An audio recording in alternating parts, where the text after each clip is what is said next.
Salut à tous, c'est Ben et bienvenue sur ma chaîne.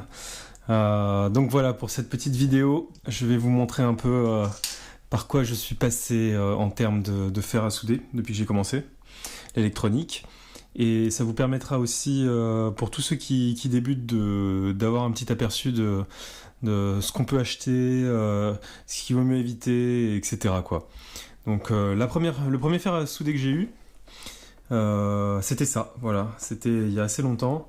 C'était un fer à souder, on va dire, vraiment basique, acheté dans un magasin de bricolage. Et sur ce genre de fer à souder, il n'y a aucun réglage.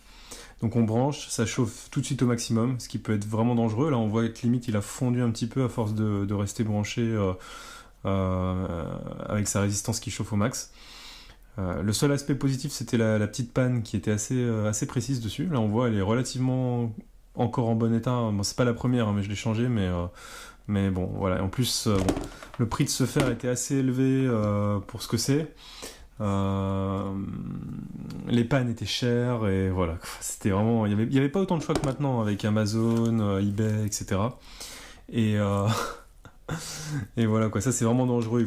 On peut le laisser brancher, ça peut brûler, ça peut déclencher un incendie. Il faut vraiment éviter ce genre de choses quoi. C'est vraiment, voilà, c'était une autre époque et il va sûrement finir à la poubelle ou je le garderai je le garderai comme souvenir, mais bon voilà quoi, à éviter, à éviter. Ensuite, deuxième fer à souder, j'ai eu ce petit camping gaz. Donc là, on a déjà une position off et deux réglages de température. Donc bon, il y a marqué 30 watts et 15 watts, mais bon, ça doit être 250 et 300 degrés. J'ai pas mesuré, mais en gros, voilà. Ça permet déjà de faire un peu plus de choses. On peut réguler un petit peu, voilà. Il y a plusieurs pannes disponibles.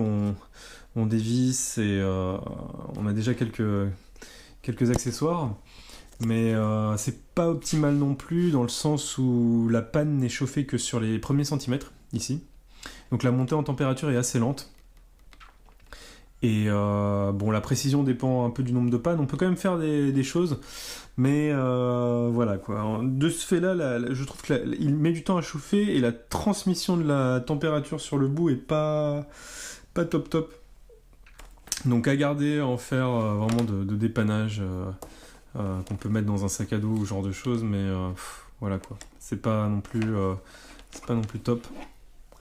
Alors ensuite, qu'est-ce qu'on peut avoir maintenant? Il y a le récent Bacon 950D que j'ai présenté pour une vingtaine d'euros.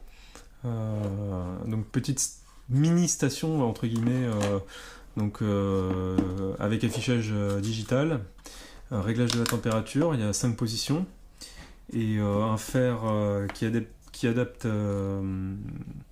des pointes T12, des pannes T12, qui acceptent des pointes T12. C'est pas mal du tout, je trouve. La montée en température est rapide, il chauffe bien. J'ai trouvé assez impressionnant, sauf le support, et j'ai du mal à trouver un support qui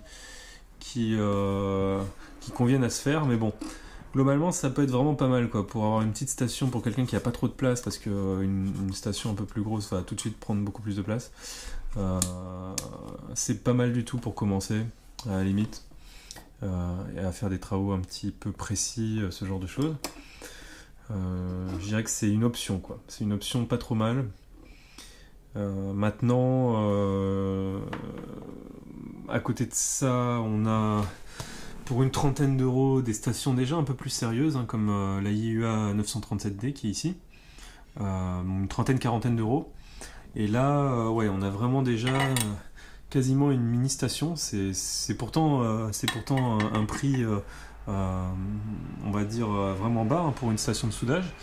Mais on a quelque chose voilà, qui chauffe bien, avec un grand nombre de pannes disponibles sur le marché, les pannes 900M là.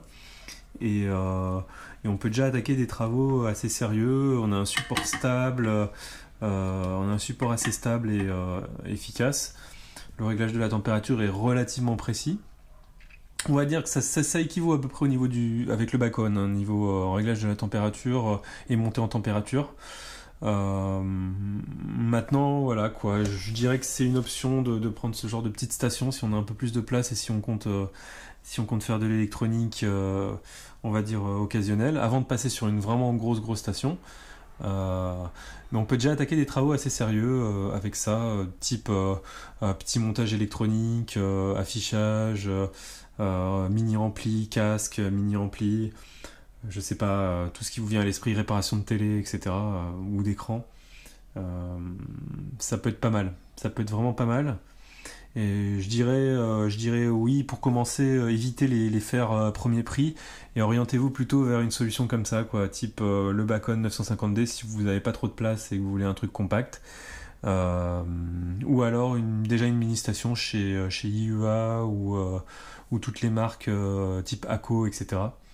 Vous aurez déjà quelque chose de vraiment pas mal pour débuter. Voilà, j'espère que ça vous a été utile. N'hésitez pas à liker et à vous abonner à ma chaîne. Et j'espère à bientôt. Ciao!